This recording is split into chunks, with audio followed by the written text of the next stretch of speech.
श्रोतेहो नमस्कार. आजच्या वृत्तविशेष कार्यक्रमात आपलं स्वागत. श्रोतेहो, करोना महामारीच्या काळात आपण रोज बातम्या झाल्यानंतर करोना वृत्तविशेष हा कार्यक्रम सादर करत होतो. मात्र आपण या करोना संकटातून जवळपास मुक्त झाल्याचं चित्र आहे.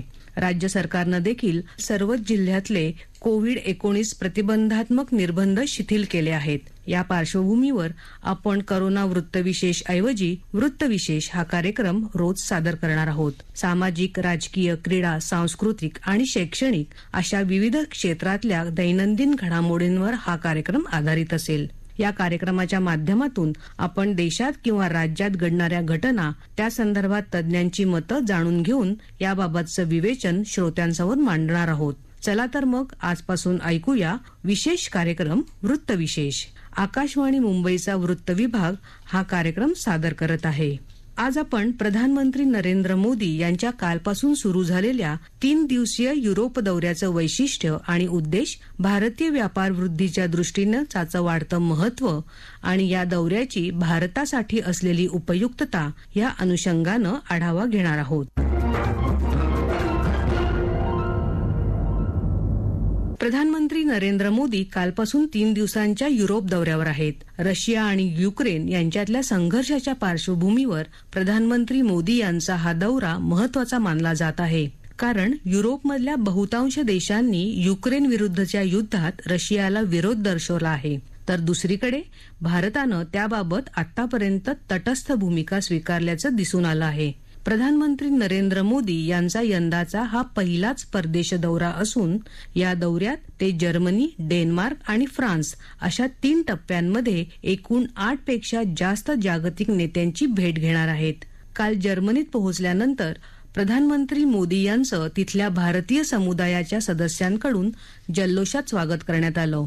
त्यानंतर त्यांनी चान्सलर ओलाफ स्कोल्स यांची भेट घेत दोन्ही देशांमधल्या व्यावसायिक आणि सांस्कृतिक संबंधांना चालना देण्यासोबत विविध क्षेत्रातल्या द्विपक्षीय संबंधांचा आढावा घेतला. एकूणच प्रधानमंत्री मोदी यांच्या या 3 दिवसीय दौऱ्याचं महत्व आणि त्यांचं वैशिष्ट्य, या दौऱ्यामुळे युरोपियन महासंघासोबतच्या संबंधांवर होणारा परिणाम याबाबत आंतरराष्ट्रीय घडामोडींचे विश्लेषक शैलेंद्र देवळाणकर यांनी केलेलं विश्लेषण ऐकूया. पंतप्रधान नरेंद्र मोदी यांचा 3 दिवसांचा युरोप दौरा, ज्यामध्ये ते जर्मनी, डेन्मार्क आणि फ्रान्स या 3 युरोपियन देशांना भेट देणार आहेत. या दौऱ्याची आखणी एका विशिष्ट पार्श्वभूमीवरती करण्यात आलेली आहे आणि ही पार्श्वभूमी आहे रशिया आणि युक्रेन यांच्यामध्ये जो युद्ध सुरू झालेलं आहे. हे युद्ध आता 2 महिने उलटून गेलेले तरी ते थांबलेलं नाहीये आणि या युद्धामध्ये भारताने जी विशिष्ट भूमिका घेतलेली आहे, तर या भूमिकेमागची पार्श्वभूमी काय आहे, ही युरोपियन जगताला समजावून सांगणं, त्या संदर्भात ज्या काही गैरसमजुती झालेल्या आहेत त्या गैरसमजुती युरोपला समजावून सांगणं, हा त्याच्या मागचा एक उद्देश आहे. आणि दुसरं म्हणजे युरोपियन महासंघ जो आहे त्याच्याबरोबर भारताचं मुक्त व्यापार करार करण्यासंदर्भामध्ये साधारणतः 2002 पासून, म्हणजे गेल्या 2 दशकांपासून भारताची चर्चा चालू आहे आणि हा मुक्त व्यापार करार लवकरात लवकर पूर्ण होणं हे दोघांसाठी पण अत्यंत गरजेचं आहे. आणि त्या दृष्टिकोनातून जर्मनी आणि फ्रान्स हे युरोपियन महासंघातले 2 अत्यंत आर्थिकदृष्ट्या प्रबळ असे देश आहेत आणि जे युरोपियन महासंघाचं नेतृत्व करतात, अशा देशांच्या भेटी ह्या जाणीवपूर्वक करण्यात आलेल्या आहेत. विशेष म्हणजे मागच्याच आठवड्यामध्ये ज्या वेळेला नवी दिल्लीमध्ये रायसिन्हा डायलॉग झालेला होता, त्यामध्ये अनेक युरोपियन देशांचे परराष्ट्र मंत्री, त्याचप्रमाणे युरोपियन महासंघाच्या ज्या अध्यक्ष आहेत त्या देखील भारतामध्ये आलेल्या होत्या. त्यावेळेला भारताने युरोपियन महासंघाबरोबर बहुराष्ट्रीय पातळीवरती चर्चा करण्याच्या संदर्भामध्ये एक ट्रेड आणि टेक्नॉलॉजी काउन्सिलची स्थापना ही केलेली होती. युरोपियन महासंघाने अशी ट्रेड आणि टेक्नॉलॉजी काउन्सिलची स्थापना यापूर्वी फक्त अमेरिकेबरोबर केलेली आहे, त्यानंतर भारताबरोबर केलेली आहे. त्यामुळे मागच्या आठवड्यामध्ये बहुराष्ट्रीय पातळीवरती भारताने युरोप बरोबर संवाद साधला आणि आता द्विपक्षीय पातळीवरती संवाद साधण्यासाठी पंतप्रधान नरेंद्र मोदी हे युरोपच्या दौऱ्यावरती आहे. या दौऱ्यामधला जो पहिला देश निवडण्यात आलाय तो जर्मनी आहे. भारत आणि जर्मनी यांच्यामधले व्यापारी आणि त्याचप्रमाणे सामरिक संबंध अत्यंत महत्वपूर्ण आहे. जर्मनीमध्ये नुकतंच सत्तांतर झालेलं आहे. तिथं 16 वर्ष अंजेला मार्केल या जर्मनीच्या चान्सलर होत्या. तिथं आता शुल्ट्झ म्हणून चान्सलर झालेले आहेत. त्यामुळे त्यांच्याबरोबर मोदींची ही पहिलीच भेट आहे आणि त्या दृष्टिकोनातून देखील त्याला अत्यंत महत्व आहे. विशेष म्हणजे भारत व जर्मनी या दोघांनी मिळून इंटर गव्हर्नमेंटल कन्सल्टेशन फोरम अशा नावाची एक संस्था जी आहे त्याच्यामध्ये पंतप्रधान मोदी भाग घेणार आहेत. त्यामध्ये भारताच्या अर्थमंत्री देखील आहेत. जर्मनीने अशा प्रकारची काउन्सिल ही फार कमी देशांबरोबर केली ज्यात भारताचा समावेश आहे. त्यानंतर ते डेन्मार्कच्या भेटीवरती आहेत. डेन्मार्क हा एक नॉर्डिक देश आहे आणि ते नॉर्डिक समिटमध्ये सहभागी होणार आहेत. नॉर्डिक देश हे एकूण 5 देश आहेत युरोपमधले, ज्याच्यामध्ये Sweden, Norway, Spain, Denmark, Finland यांचा समावेश होतो. आणि हे युरोपचे छोटे देश जरी असले तरी त्यांचे जीडीपी जो आहे तो $1.8 ट्रिलियन एवढा आहे, म्हणजे रशियापेक्षा देखील मोठा आहे. त्यामुळे अशा छोट्या देशांची निवड यासाठी पण करण्यात आलेली आहे की जेणेकरून ते भारतामध्ये गुंतवणुकी करतील, कारण त्यांच्याकडे फार मोठ्या प्रमाणात भांडवल आणि तंत्रज्ञान आहे. त्यामुळे ते आपल्याला कॅप करायचंय. त्यानंतर ह्या टप्प्याचा जो शेवटचा भाग आहे तो फ्रान्स असणार आहे, ज्यामध्ये ते फ्रान्सला जातील आणि तिथं नुकतंच राष्ट्राध्यक्षपदाच्या निवडणुका पार पडलेल्या आहेत आणि तिथं इमॅन्युएल मॅक्रॉन हे आता दुसऱ्यांदा फ्रान्सचे राष्ट्राध्यक्ष बनलेले आहेत. त्यामुळे त्यांचं देखील अभिनंदन करणं आणि त्याचप्रमाणे जर्मनी आणि फ्रान्स या 2 देशांबरोबर भारताच्या संरक्षण क्षेत्रामध्ये जे संरक्षण साधन सामुग्री आहे त्याचं संयुक्त उत्पादन कसं करता येईल, संयुक्त विकास कसा करता येईल, या दृष्टिकोनातून दोन्ही देशांची मदत घेणं हे देखील यामध्ये पाहिलं जाईल. म्हणजे एकूणच हा जो सगळा दौरा आहे हा भारताच्या आर्थिक हितसंबंधाच्या दृष्टिकोनातून, व्यापारी संबंध सशक्त करण्याच्या दृष्टिकोनातून आणि त्याचप्रमाणे भारताचे जे सामरिक किंवा संरक्षण क्षेत्रातले संबंध आहेत ते घनिष्ठ करण्याबरोबरच रशिया युक्रेन संघर्षामध्ये भारताची भूमिका काय आहे आणि भारताने विशिष्ट भूमिका का घेतली हे युरोपियन देशांना समजून सांगण्याच्या दृष्टिकोनातून या दौऱ्याचं अत्यंत महत्व आहे. गेल्या काही महिन्यांपासून रशिया आणि युक्रेन संघर्षामुळे या राष्ट्रांमधले संबंध कमालीचे ताणले गेले आहेत. त्यावर जगभरातून प्रतिक्रिया उमटत असताना भारतातर्फे काल पुन्हा आपली तटस्थपणाची भूमिका स्पष्ट करण्यात आली. काल जर्मनीत असताना प्रधानमंत्री मोदी यांनी युक्रेन रशिया युद्धाबाबत महत्वाचं विधान केलं. ते म्हणाले, भारत शांततेचं समर्थन करत आहे. हे युद्ध संपवण्यासाठी भारतानं आव्हान केलं आहे. या युद्धात कोणताही देश विजयी होणार नाही, असं मोदी यांनी यावेळी स्पष्ट केलं. याविषयी अधिक माहिती देत आहेत आंतरराष्ट्रीय घडामोडींचे विश्लेषक शैलेंद्र देवळाणकर. काल 2 मेला पंतप्रधान मोदी हे जेव्हा जर्मनीला पोहोचले तेव्हा त्यांनी बर्लिनमध्ये जे संपूर्ण तिथला भारतीय समुदाय आहे त्या भारतीय समुदायापुढे पंतप्रधान मोदी यांनी त्यांना ऍड्रेस केलं आणि त्याचप्रमाणे भारत हा आता कसा बदललेला आहे आणि भारत हा गुंतवणुकीसाठी कसा उत्तम देश आहे याची पार्श्वभूमी त्यांनी जगापुढे मांडली. त्याचप्रमाणे त्याने एक अत्यंत महत्वाचं वक्तव्य या ठिकाणी केलं जे रशिया युक्रेन युद्धाच्या संदर्भामध्ये होतं की हे युद्ध कोणीही जिंकणार नाहीये, या युद्धामध्ये सगळ्यांचं नुकसानच होणार आहे. त्यामुळे युद्ध जितक्या लवकर संपेल तितके भारताची इच्छा आहे हे देखील त्यांनी स्पष्ट केलं. त्याचप्रमाणे ते आज म्हणजे 3 मेला इंटर गव्हर्नमेंटल कन्सल्टेशन जो ग्रुप आहे त्याच्यामध्ये सहभागी ते होतील, ज्यामध्ये मोदींबरोबर इतरही मंत्री असतील आणि त्यानंतर ते डेन्मार्कला जाणार आहेत, कोपेनहेगनला जाणार आहेत आणि त्या ठिकाणी ते डेन्मार्कमध्ये इंडिया आणि नॉर्डिक समिट जी आहे त्याच्यामध्ये ते सहभागी होणार आहेत. प्रधानमंत्री नरेंद्र मोदी युरोप दौऱ्याच्या पहिल्या टप्प्यात जर्मनीचा यशस्वी दौरा आटपून आज डेन्मार्कमध्ये दाखल झालेत. युरोप दौऱ्याच्या दुसऱ्या टप्प्यात ते भारत नॉर्डिक शिखर संमेलनात सहभागी होणार आहेत. यासोबतच डेन्मार्कचे प्रधानमंत्री मेट फ्रेडरिक्सन यांच्याशी ते गुंतवणूक, कौशल्य विकास, व्यापार, हरित तंत्रज्ञान आणि जहाज बांधणी द्विपक्षीय चर्चा करणार आहेत. या दौऱ्यात ते डेन्मार्कच्या महाराणी मार्गारेट द्वितीय यांचीही भेट घेणार असून उत्तर युरोपीय देशांच्या संमेलनात देखील सहभागी होणार आहेत. आपल्या युरोप दौऱ्याच्या तिसऱ्या आणि अंतिम टप्प्यात प्रधानमंत्री नरेंद्र मोदी फ्रान्सला भेट देणार असून पॅरिस इथं ते फ्रान्सचे पंतप्रधान इमॅन्युएल मॅक्रॉन यांच्याशी चर्चा करणार आहेत. एकूणच प्रधानमंत्री मोदी यांच्या या दौऱ्याची भारताची आंतरराष्ट्रीय प्रतिमा उंचावण्यासाठी आणि गुंतवणूक, व्यापार वृद्धीच्या दृष्टीने उपयुक्तता, या दौऱ्यांदरम्यान विविध देशांशी झालेले आणि होणारे करार आणि त्यांचा देशासाठी होणारा लाभ अशा विविध विषयांचं केलेलं विश्लेषण ऐकूया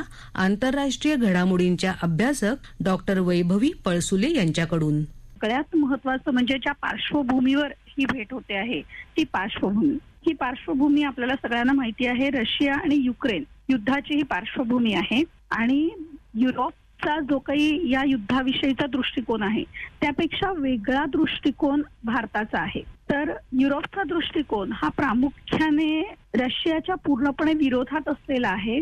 तर भारताने रशियाला 100% विरोध केलेला नाहीये आणि तरी सुद्धा युरोपमध्ये या 3 महत्वाच्या देशांच्या भेटीसाठी भारताला बोलावणं जाणं याचाच अर्थ भारताचं जागतिक स्तरावरच्या राजकारणामधलं महत्व वाढलेलं आहे हे आपल्याला दिसून येतं.